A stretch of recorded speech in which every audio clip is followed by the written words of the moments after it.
Hold up, I'm breaking ankles like some old tops. My rhyme steady going. Please don't ask me if the flow stop. Deep in the pocket like the roof on a drop top. 101 Dalmatians, the way your boy drop dots. Man, hold up, I got you down when I'm juking. The clips so sick like the smell from when you're pooping. Man, get down and click the sub button and hit the bell, cause I got a lot more of it. Yeah, who's mains? Terrence House head, who's mains? Batman, Bruce Wayne.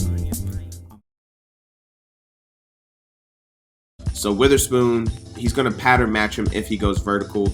In Madden, vertical is 7+ yards. He's going to have an outside shade. If this number 1 receiver does not go vertical, he then will look to number 2 if he goes vertical. Number 1 corners on both sides, they are going to have the same responsibilities. These safeties, they're going to be playing a flat foot technique. If number 2, is he going vertical? If he goes vertical, he is going to pattern match him. That is the same thing with KZ on this side. If number 2 does not go vertical, they then bracket for the number 1. If number 2 goes to the flats, he is going to be taking him and playing man against him. If he does go vertical, he will carry him to this safety. Once he gets to that point, he will then shoot out here. This number 2 decides to run a drag. He's gonna carry him to the 3 rec hook. Same thing goes for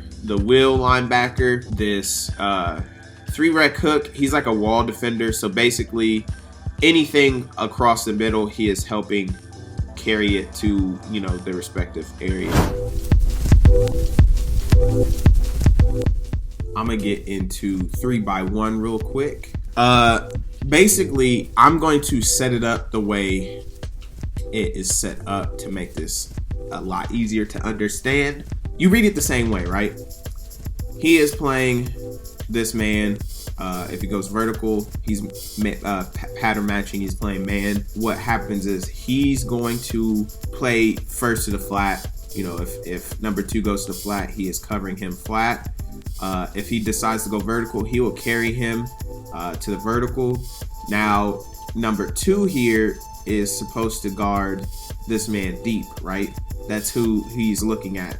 He is looking at number 2 deep, which means safety here is responsible for number 3 if number 3 goes vertical.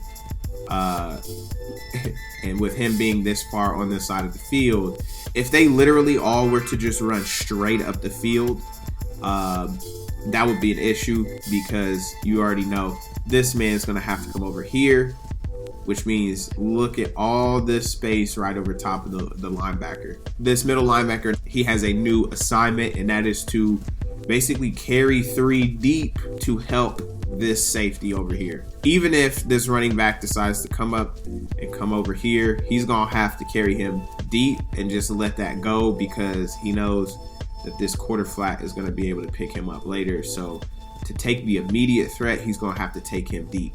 Witherspoon is playing a lock, so he is gonna just be manned up with him. He's playing man everywhere he goes, right? That's why I have him manned up that way. So if you want to think of it that way, or if you just want to make this a little bit easier for you to not, like, just in case you just think, okay, I don't want the computer to do something stupid, so I'm just, you know, man him up.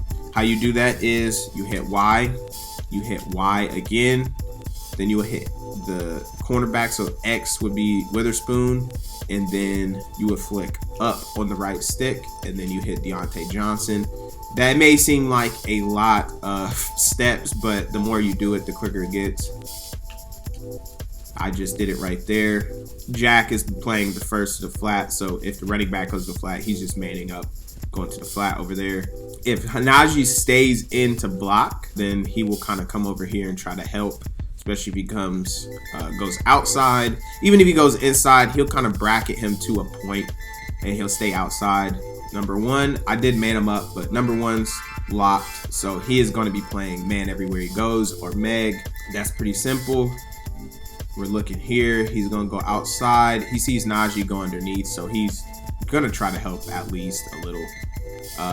We're going to look at this linebacker here. Like I said, he is going to have to go vertical to help the safety, right? Because he knows that safety has to come across the field to then help.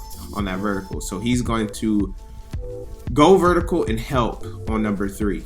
This flat, he's going to carry him to basically help for number 2 going vertical.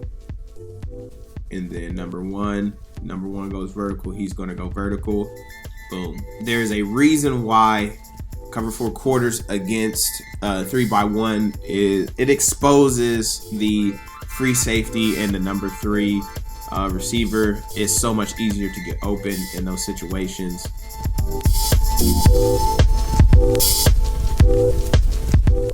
So we're gonna get in the cut. There's a couple things you can do.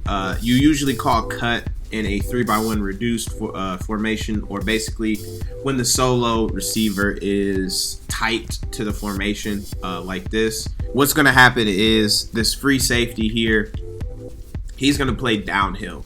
He's going to try to take away, he's going to play kind of like a robber almost. He's going to take away the underneath stuff. It's going to allow him to come underneath. So if 3 decides to run shallow, if this number 1 decides to run shallow, he's going to be able to come down on that and try to take that away.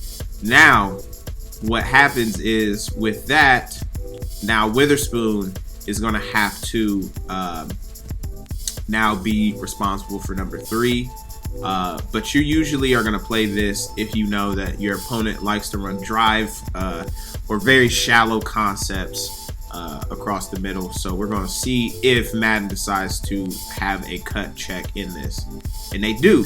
And you see there, so this is a cut check, and you're going to see what I was talking about, right? So the safety here is going to have to read number 3. Is he going vertical? He doesn't go vertical. He's running like a crosser almost. He ends up going vertical. But that allows, what this allows is he's going underneath, right? So now you already know in a 3x1 set in quarters, he's going to have to carry him vertical far enough to help out, which he is replacing the free safety. He's going to be able to now take that guy deep, right? Everything else on the back end over here remains the same. If he goes vertical, he plays him man on man. Boom. He's going to take to the flat. Nobody goes to the flat. He's going to carry him. Number 2 takes him deep because he goes vertical. The only thing that changes now is the free safety is playing like a robber. So we're going to watch it again. He comes down, he's able to play a cut check, and you see, boom, he's able to help. Okay, so box coverage. You're looking on that right side of the field. This is bunch. I'll show you also another bunch formation that you guys may not know is bunch, but it is bunch. Bunch is basically you have 3 receivers within 5 yards of each other. So this is bunch, and this is going to be box coverage. So box coverage is you have 4 players guarding 3 players, right? So how they're going to take this is first in, you're going to look at the underneath, right? First in, Bush here in this 3 rec is going to be playing first in. So which one of these guys goes inside, he is taking him man to man. So if Freiermuth goes inside first, he's taking Freiermuth in.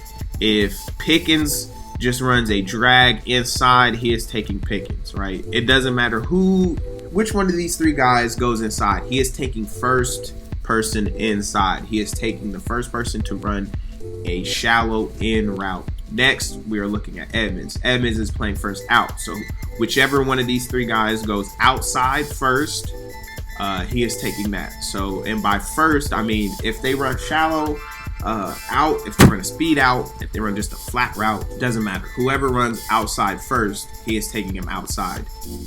We're looking on the back half. Second out. If Pickens decides to run a speed out over here, boom, and then you look and Sims decides to run a deep out, Sutton is going to be the second out. So whoever comes out to the outside second, that's who Sutton's guarding. and then Fitzpatrick is first in, or second in, sorry.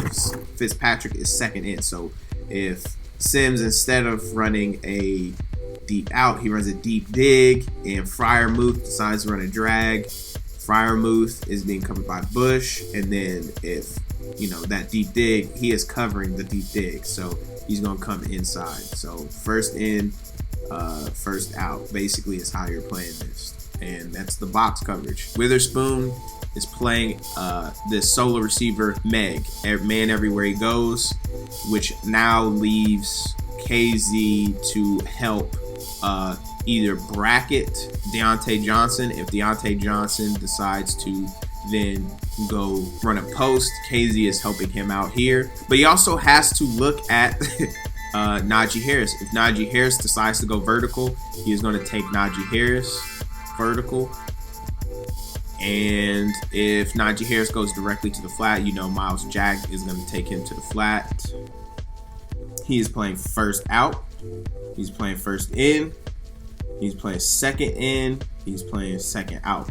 So what does that mean? Whoever runs to the flat first, he should be manning up on him. You see Freiermuth going to the flat first. He is covering him first. Boom. Right? We're going to look in the second half of this. He's playing second out. So he sees Freiermuth go out first. So he's going to be staying outside, right? Now you see, okay, boom. Pickens cuts, I think that's Pickens. Yeah, Pickens cuts outside. So now he is taking him. Now we're looking underneath again. Bush is playing first in. He goes inside first, so now he's guarding him. Right? He is supposed to play second in. Nobody comes inside, right? Nobody comes inside. So now he's free to bracket. Then he is then free to bracket this guy.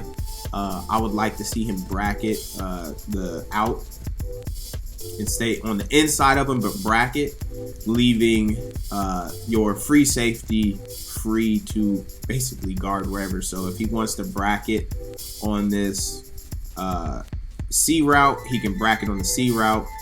And you see here, Jack is playing hit to the flats. So that's why I say it's better to be this free safety because you are free to really guard anybody you want. So if this C route's been cooking you all game, you can add extra help to it. If this guy decided to do that hitch and go, now you're over top to help with that. And like I said, I would like to see Fitzpatrick bracket on this right here, and then allowing you to kind of roam the middle of the field, the free safety area. So sometimes in Madden you'll see something like this, or in real life you may see something like you know, this here, where maybe he's a little further outside, he's a little further in, and it gives you like a cover 3 kind of look. You have KZ kind of playing center field, like, oh, I don't like that, let me go over here and help with the C route. And you see here, he actually does a better job. I like this better, of Fitzpatrick helping bracket on this first or the second out. And then, like I said, you got first out, first in. I'm free to help guard whatever. Okay, I see he came inside like he's running there. So I'm going to then come out and help. I shouldn't have been flat-footed. I should have possibly tried to help stay over top of that, right? I'm going to go over Zorro. And we're going to go use flood drive. So basically, Zorro is in these reduced sets or these tight sets. Real quick, if this running back was actually on the left side of the formation to the 2 receiver side over there, if he was on that side, that is now technically bunch. They're all within 5 yards of each other. So Zorro basically is, this guy will always take whoever cuts outside. So if they're running the scissors, basically Deontay Johnson and Boykin decide to run a post and a corner. So if this number one corner will carry this number one until he sees Johnson here cut outside. So what would happen is he would then pass this corner, or this safety would then pass that corner off to the number one corner, and then now he is taking the inside or just that go, right? The reason being is, you see right here, it just gums everything up and it makes it harder for this guy to then get to the sideline. This is something that you would see a lot in these sets, is a lot of scissors, and especially if you know your opponent really loves quarters, you can run scissors like so, and that just makes it easier to complete these sideline passes. So like I said, if they run scissors, you just take whoever is inside, right? So if Boykin here decides to, if they let me get on them, if Boykin decided to run a post to the middle of the field, it's no longer the number one's responsibility to carry him over there. It's now this safety who is going to be taking that post, and then the number one's taking the outbreaking. It just makes it easier for them to do it that way, but they don't have that check in the game, so you got to be careful with that. One thing you can do that I like doing is doing just playing to the sticks. I shade down and play to the sticks and then play up. What happens is now they just play spot drop. They're playing spot drop almost. Yeah, they're playing spot drop. So you know if they're playing spot drop. One thing that I didn't like is this corner went vertical, which he should go vertical. But with that being said, you do have this guy here who's going to be able to take the corner route away. So now you have bracket on the deep. It does leave some holes. You do have another underneath because it's spot drop. So you know that the underneath is going to be the weak point of this defense. But if you want to take away the corner routes, you can play this accordingly. Edmonds will be able to get back to these corner routes and pick that off possibly. But this is kind of why I like playing this underneath, is just in case they try to take the drag. So yeah, so I know this was a very, very long video. This is cover for a match. This is quarters. I'm gonna go over palms next. Palms won't be as long because I'm gonna say to basically refer back to this video on some of the principles of everything. I won't go into the spot drop and everything because spot drop in palms is the exact same as quarters. So like I said, this next video won't be as long. But palms, we're gonna go over that, and usually use palms to combat 3x1. Quarters is not the greatest against 3x1, but you can still play, especially if you understand your checks. I think this is why it's important to have your different checks in Madden and EA on defense, whether it is match or whether it is cover 3 or cover 3 zone. I mean cover 3 match, man. There's different checks, and they need to have these checks in there because it makes the defense more complete. And I think that would also create more of a skill gap. People that completely understand defense would understand, like, okay, well, my opponent keeps coming out in these tight sets and they run a lot of scissors concepts, so let me do cover 4 quarters and then, you know, check to the Zorro so that I can, you know, take away the corner routes as much, you know, so much, and make them, you know, do something else. I think that's what, you know, EA needs to do, is put all the checks in. But they're not there yet, so I mean, it is what it is. Now that you understand this, now you can kind of better, you know, adjust to all that stuff. So let me know in the comments if this helped. I'll see y'all next time. Remember, GITG, give it to God. Thank y'all for watching. Peace.